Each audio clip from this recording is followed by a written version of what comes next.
Okay.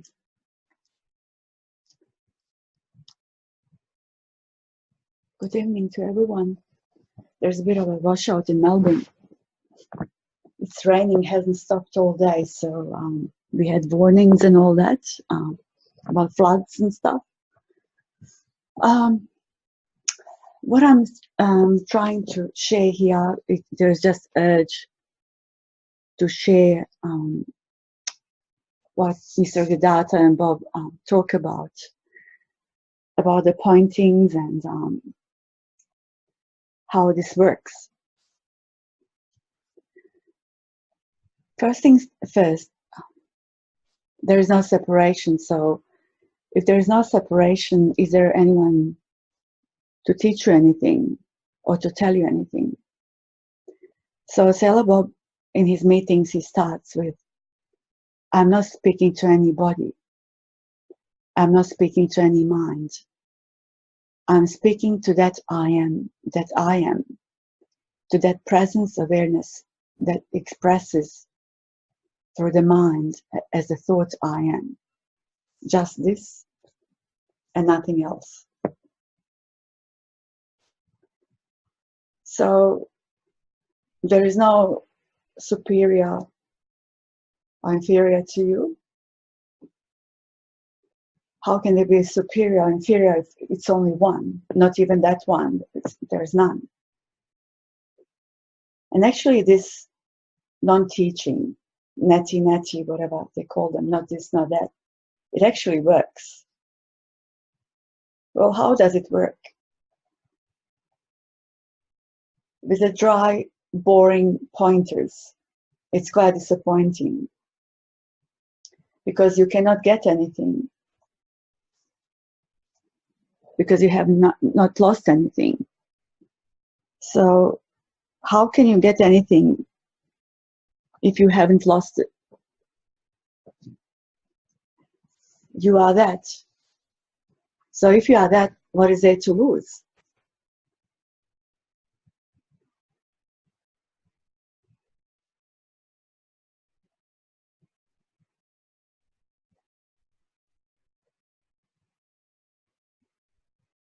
Can you get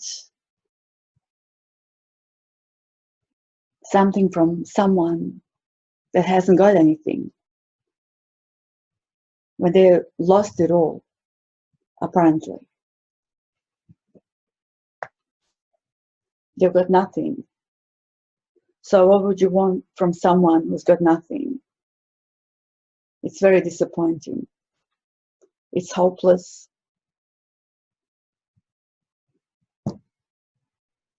It's empty.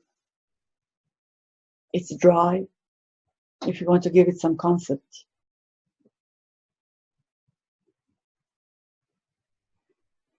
Actually, when you listen to the pointers,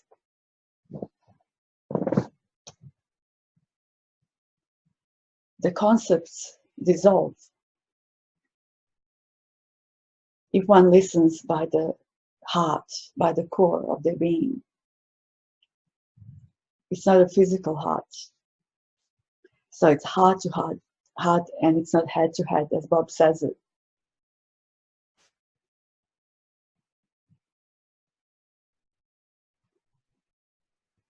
So you cannot change the world.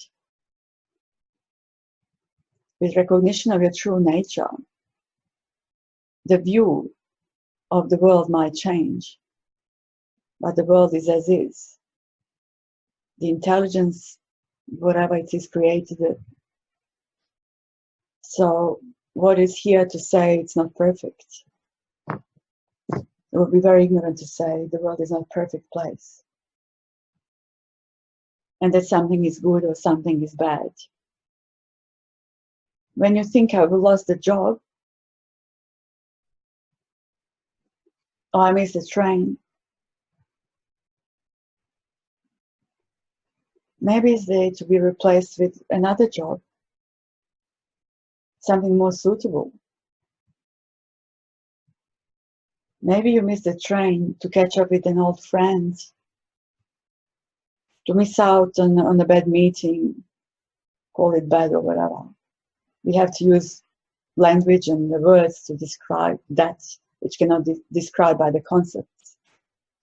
And every word is a concept. Every word has been learned. We were not born with any word. So does it have any reality?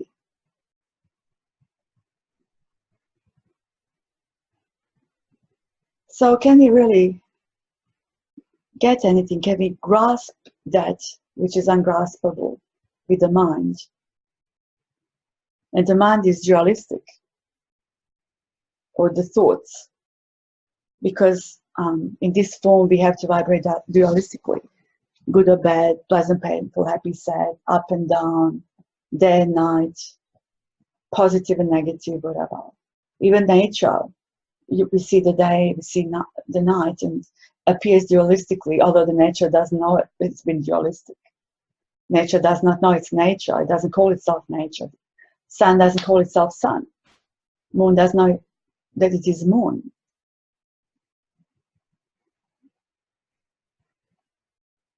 Yet, what really triggered me today to say something is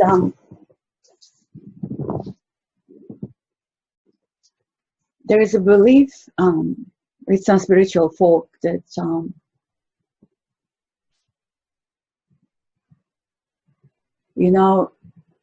there are no rules. This feels like freedom, I can do anything you like because there is no dua. Everything just happens. It's not my fault. What a load of crap is that? See the nature.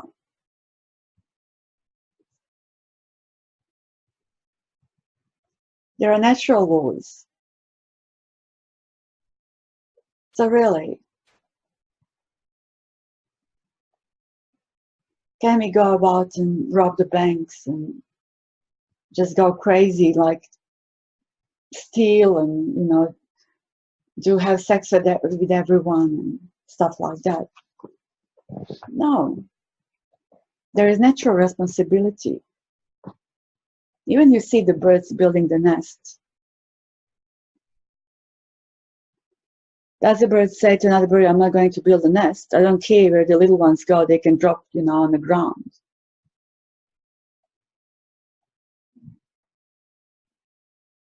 The tigers, they feed their little ones. Crocodiles, they feed their little ones. Sharks.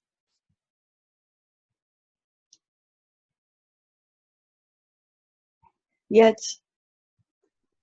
what makes people seemingly different, even when they recognize their true nature? Why does it appear that some are a bit crazy and some are more responsible, some are very serious? It's just because we are all unique vibration or patterns of that, or patterns of energy.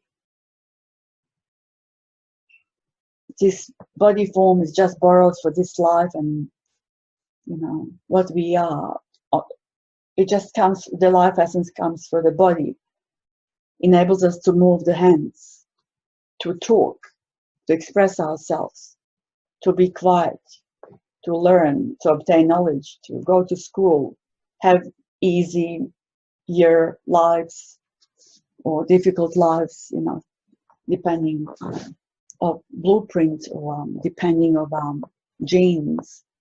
So that makes it kind of different, or energy different. But when we can say this is all energy, it's just the first movement on that seeing is energy, movement of energy. So what am I if I can go to sleep at night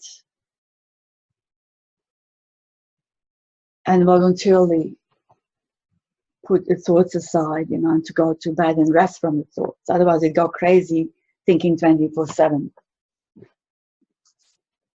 But I still am. I am alive. There is awareness, apparently. Even that is a concept to say, because we expect awareness, something we can describe. But really, what is this? What are we trying to say here, awareness? I am. or being, you know. Like it's kind of like registering for no one. Like the awareness is there, but you can't grab hold of it, you can't describe it. Like the space. Can you describe the space? Can you grab the space? Can you, you know, climb the space or something? Or can you cut it? Can you leave the space?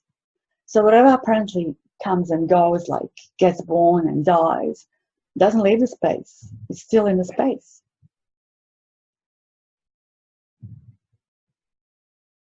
And some people say there is no space either. Well, to describe things, and if you want to think about fitting the body somewhere, where would you fit the body if there's no space? Where would you fit a tree if there's no space? Where would you fit the noise if there was no more silence than the noise? Well, the noise existed. Could we speak without silence? Could there be a movement without the stillness? No, there couldn't be. Yet, if it resonates better with you to say, there is only this, everything's just whole and complete, there is only the absolute, you can't take anything from the absolute, you can't add anything to the absolute. Or to the perfect. What can you add to perfection? Can you take away anything from perfection? You know. Some of these things resonate with you. Someone asked a couple of times, how do I investigate? How do I practice investigation? You don't practice anything. Investigation is there just, you know,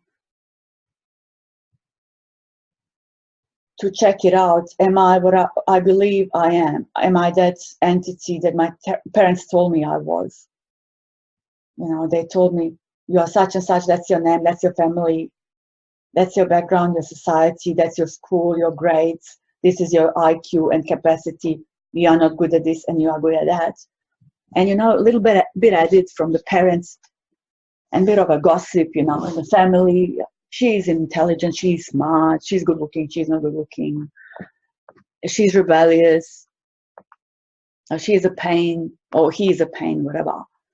And is there any true if you didn't think about it? If you pause the thoughts for a moment, you can't stop the thinking ever, but you can pause it a little.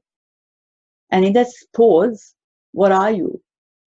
Are you that described entity that is not worthy, that is suffering, that doesn't have great health, you know, that is rebellious, that hates the work, to have family, children, who loves the family, loves children, loves houses, loves cars? And when you pause, all of that is gone. The concepts are gone. So are you your concept about yourself? So you have a concept about everyone. Everyone has a concept about you. And whose concept is right? This is what Bob says.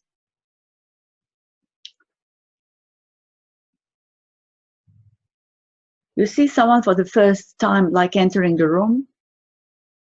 You see a gorgeous being, you know, just perfect, sweet, you know, resonance, everything, just a perfect being. And that being believes that they're not worthy, they have bad family, that they are suffering a lot, that they're intelligent or highly intelligent or whatever, without knowing your concept about them. So really, whose concept is right? None. When you say investigate and see for yourself,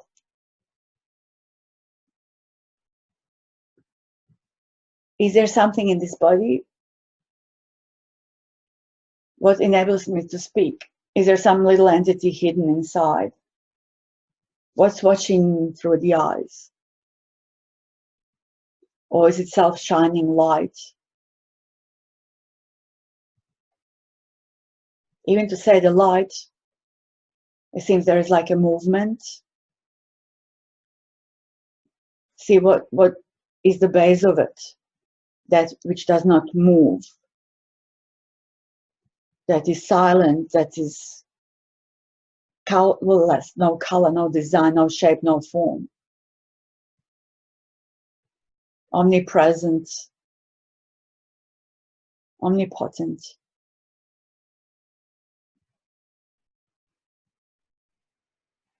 Stable, more stable than any rock ever. Maybe that is what you truly are. Maybe that's the base of all of this manifestation. That which cannot be described, that doesn't move, which hasn't left you, like the ocean. You have the waves, appearances, shapes and forms. None of them are the same. Every wave is different and unique. They play around and dip back into the ocean. They never left it. So you have never left it. You are the ocean. See for yourself. And this is what investigation is. Am I this body? Am I this mind? Am I limited to this body, or am I the wholeness? Am I the whole manifestation? Am I prior to that manifestation? Am I one with all, or am I none? Am I empty? But when we say empty, people hate it. No one wants to be empty. Oh, it's scary. So I'm going to keep talking to keep myself imprisoned in this body. I want to be everything. I don't want to be nothing. But they don't realize without nothing, you couldn't be everything. When you're nothing, you are everything.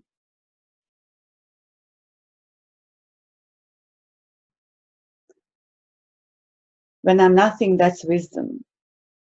And when I'm everything, that is love. And my life moves between those two, like energy movement. That's what Nisargadatta says the best. So give yourself a compliment. You are nothing. You are no thing.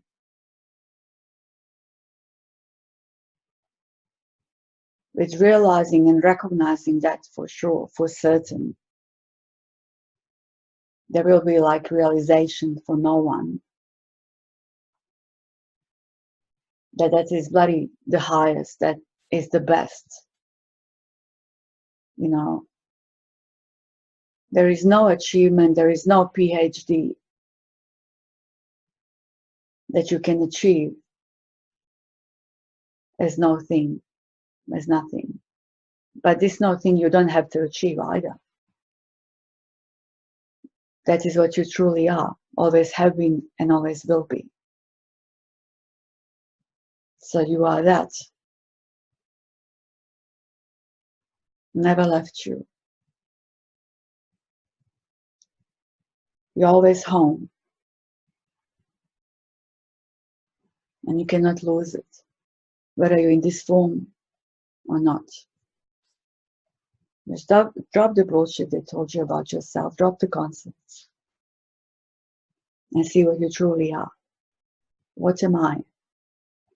Am I this body? Am I this mind? Am I that worker in the office? Rat race, whatever. Am I a writer? Am I a painter? Am I very important in this universe?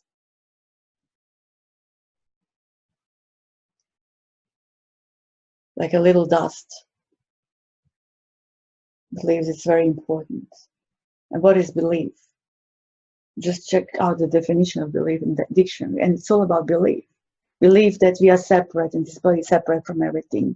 And we believe in this belief in separation of striving and suffering starts, the apparent suffering. But really, once we recognize our true nature, people say it's a bliss, permanent bliss, and they get disappointed or they believe they don't get it because they say, oh, there are tears, you know, there is sadness, lots of crying, emotions and feelings. Everything is pretty much the same. The only difference is that you see it's not happening to you. Like it's just happening, but, you know, not to yourself. because there is no separate you.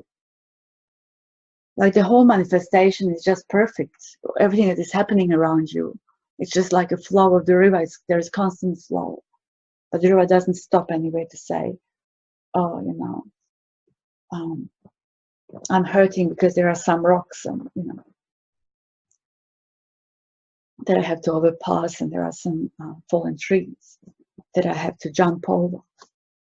It just keeps flowing. It's a continuous flow. So if you do not fixate on anything, there's no problem. The less resistance, basically acceptance for no one what is. There's a isness, like just this. Awareness, presence, even absence, presence. There's nothing, you know, just everything is just happening by itself. And we cannot not be aware. Even to say I'm unaware, you have to be aware to say it. So we cannot leave this moment if we wanted to. Like what is, we cannot leave. I wouldn't say now, as not even now implies time, but it's timeless. It's totally timeless. Because time is a concept. The clock is a concept just invented by people to exploit each other for work, and so some could get rich on behalf of the others and all that, the apparent others. There's no time. Yet again, go back to that, really.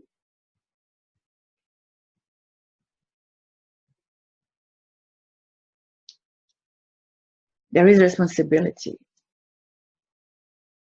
And we do not run the riots.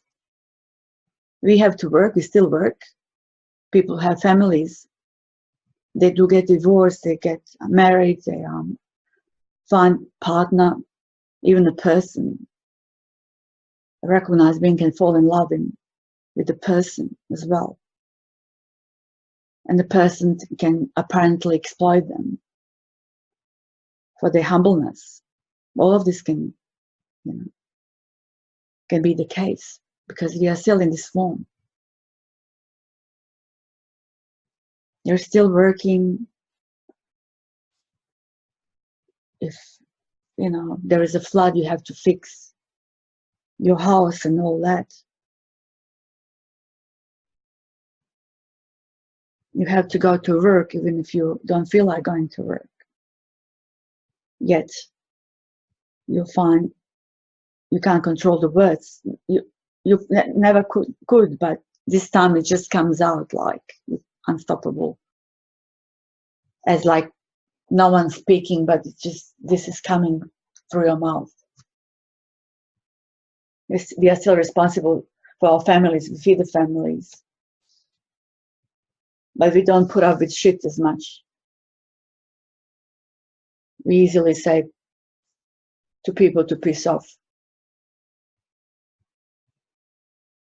Then we see through, we might see through manipulation.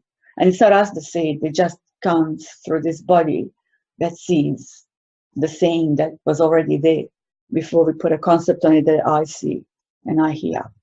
The saying was there before the mind kicked in, but the mind kicks in so quick with the thoughts, the thinking, and to claim it, to say, I see, I'm the seer. But there is no such a thing as seer and the seen. There's just pure seeing.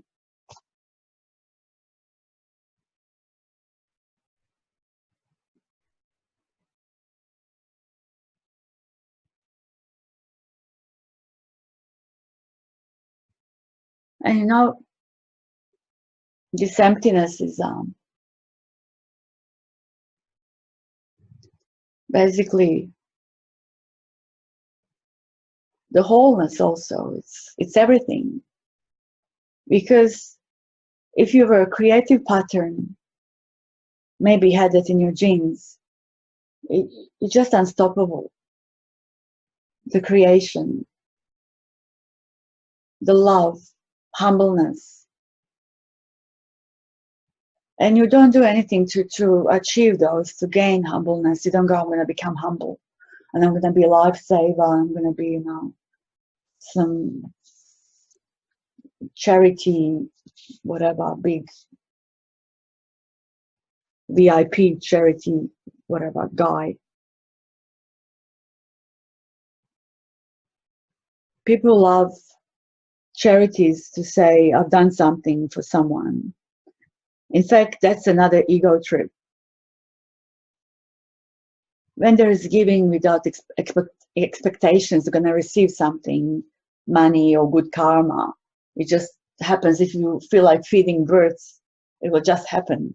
You don't expect birds to repay you for it or something, or that, you know, you're going to get pay rise for it. It just, as people go to church to buy another car, another house, they pray for the house or the car for the kids to be rich and problem-free. But as we said, once we recognize our true nature, it, you know, it still constantly changes. We have experiences, and, you know, they can be like unusual, probably experiences when you touch the emptiness and nothingness. And no one has gone further than that. No one has gone further than nothing. Not even Jesus, not Buddha, no one. And from that nothingness, abundance arises. Abundance is the universe, abundance of love, abundance of humbleness, of compassion. And there is lots of sadness, lots of tears. And what is this sadness? It's basically, it's compassion, I'd say. Compassion, love. Persons cannot understand it. So believed in persons. You cannot describe it. You can cry a river for years and years. The sadness, you just can't stop the tears when they come.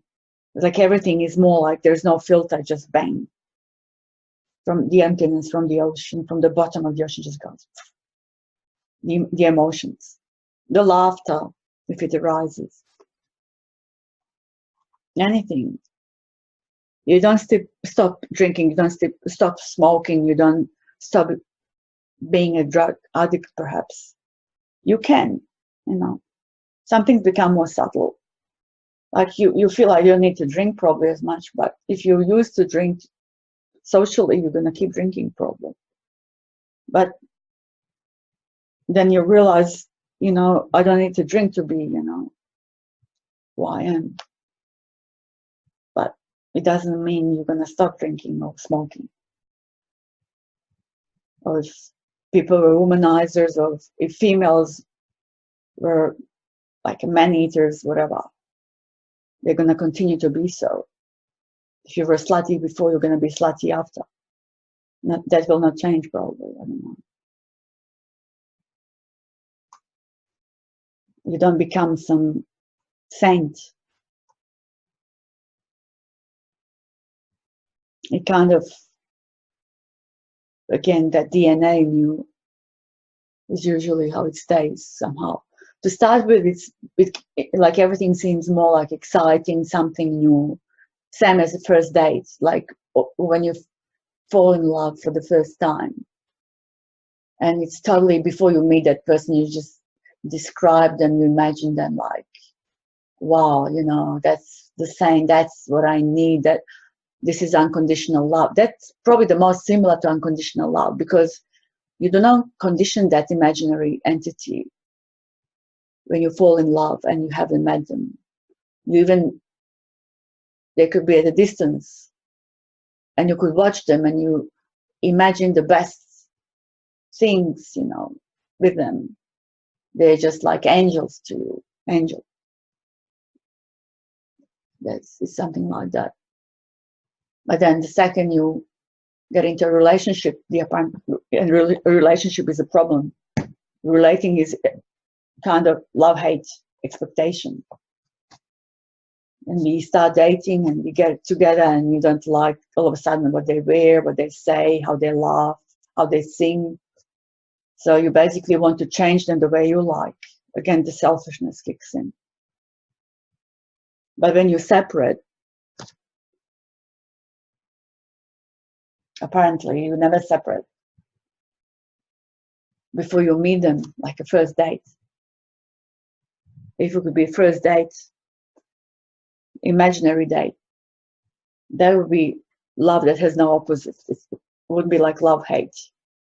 Then we get married or we get together, and then there is expectation. That doesn't work. So one has to give themselves more to another, depending who is more, who can adjust better to another one, and one will not probably give as much as another. But if they're both a bit stubborn, won't work. So they both need to give in the apparent both. But relationship is a problem, as we say. So it can never be perfect. But then sometimes it's less or more seemingly perfect. You see people who are more humble, happy with everything, not demanding as much. Scrub my kitchen, cook me dinner, put a dishwasher on, just wash the clothes, iron my clothes, do this, do that, don't speak to people. The selfishness. Everyone needs that freedom, bit of a freedom. It can't be like a bird in a cage, or like with the open door just sitting in the door. You have to fly away. Fly away. Fly away. Don't let anyone stuff you around, make you suffer. There's only one life. Why not use this body to recognize who we truly are and fly away? We were never imprisoned in the first place. Never. It's nothing to be freed.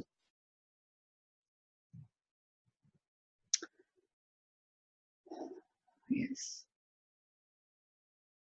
So back to the basics. Investigate what you are, what you're not. Listen to the same dry concepts again and again, and see that you never left, that your natural state has never left you, and relax into that which you are. Relaxing into that which you are. Stop reading, stop jumping from a guru to guru. Will not delay your recognition. You can do that for 10, 20, 30 years, and you can justify this, and you can say she's talking bullshit. I'm just telling you, if you want to hear, I've got nothing to gain from this. So I can only describe the experience here. I saw Bob only, and that was enough. I read Maharaj, I'm that, but it was after Bob.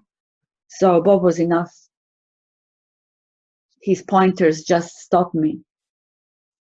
So my seeking started and ended there was a bit of reading for 3 years of to sort myself out. I didn't know what to do, what I was doing, because I was never a spiritual seeker. But the health brought me to have a look. So I went to see Bob. So my first teacher and my last teacher was Bob. He says start from the top. Like I've started from the top. I went to see Bob first. Pleasure's all mine. With you guys, if you want to keep seeking, bon voyage. It will never end. Then you bloody last day of life and you go, Jesus, I should have lived like this or that, whatever. If you lived only 7 days with realizing who you truly were, that would be like living for the, I don't know how many years of human life, so-called human life, person's life.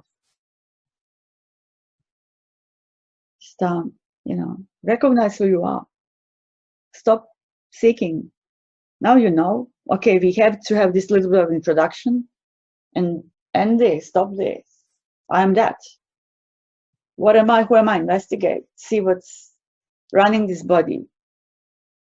Are you puppet on the strings of life essence, or do you think you run the body, that you are talking, you are beating the heart, you are growing your hair, fingernails, you are digesting the food, or is it just happening?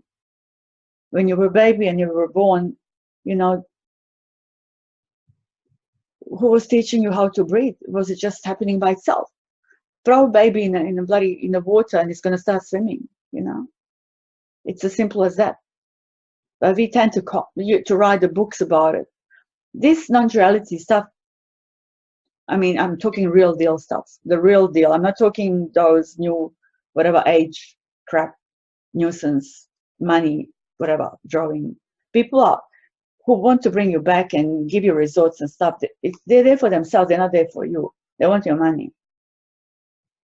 They're going to tell you that you need another meditation, another resort. Meaning to achieve something. How can you achieve something that you haven't lost? Or can you get someone's awareness? Aren't you already aware? Are you aware of this conversation? Are you aware of this, listening to this?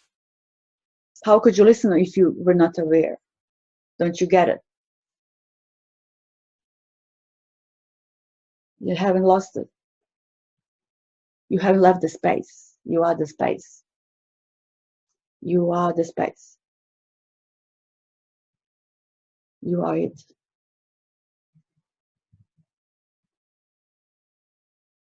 You're not separate.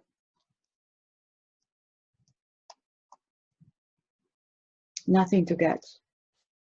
Nowhere to go.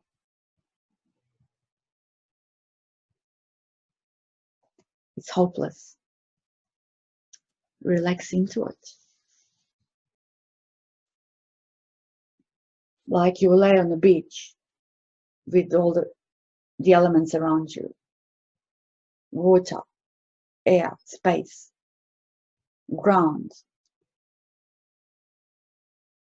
Everything is around you already. And you hear the noises. Children playing, people talking, music, noise from somewhere, silence.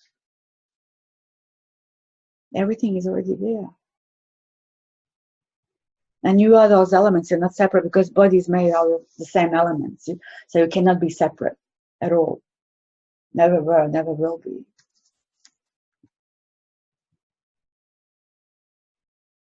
So what is body? Only good compost. Just burn it, do something, just, put it around plants when there's no life essence to it. People build all these cemeteries and stuff, whatever. It's what a waste of space, It's just the rubbish. But enjoy the life. You'll be laughing, you'll be crying, still. Anger will happen. Everything will be pretty much the same. Emotions, feelings, we are not zombies. But everything is just easier. Much, much easier. The life is just much easier. That's all there is. There's no psychological suffering. Body pain arises. And it's not pleasant. And there are times when you don't want to be around it. Pain is severe. You do not enjoy it still. Who would enjoy pain? They will be mad to say, I enjoy my pain. Well, I don't. I really don't. I get really cranky even now. I can't stop if there is a pain. Really severe pain. And I don't enjoy it. I just go, I can't wait, to rest for this life essence to leave the body so I can rest. But when there is no pain, crying happens, laughing happens, whatever comes through this body from that source, tomato source, absolute or whatever call it, ultimate. Stillness and the silence. But we sit in the meeting and we want to hear the next thing. Oh, it's too repetitive. It's boring. It's dry. I want to go to another teacher. They might tell me something I don't know. I need more knowledge. I need to recite this well. So I want to sit and speak about this for hours. This can fit in on literally 2 or 3 pages. Even that is too much. You don't need anything. Nothing, to achieve no cleansing, nothing. It all happens. Recognize yourself, your true nature. Everything is more subtle. Humbleness is there, compassion is there, love is there, tears are there, anger is there. But, there is no suffering like, oh, look at these mad drivers, everyone's cutting me off. I'm so important. And you don't go, oh, look at me, I'm so, like, I want to be on the front page of a freaking magazine. And then when I get on the front page of a magazine, I want to be in the best, whatever, something. I want to be well known. I want the world to know me. I want lots of money. I want the best looking chick or guy, and I want the best car. I want the best house. I want to move countries or travel to, to a remote country and live there. Or I hate whoever prime minister is of my country. With recognition, you don't give a shit. I don't even know who Prime Minister of Australia is, and I'm not embarrassed to say it. And I'm not embarrassed to say I'm stupid. I know nothing. Literally nothing. Everyone knows more than me in this world of non-duality. 99.99% of people that are contacts on my Facebook or people on YouTube, they know more than me. And I'm not embarrassed to say it. I know nothing. And when I realized first, I knew nothing. My God, that was such a relief. That was like, just the burden fell on my back.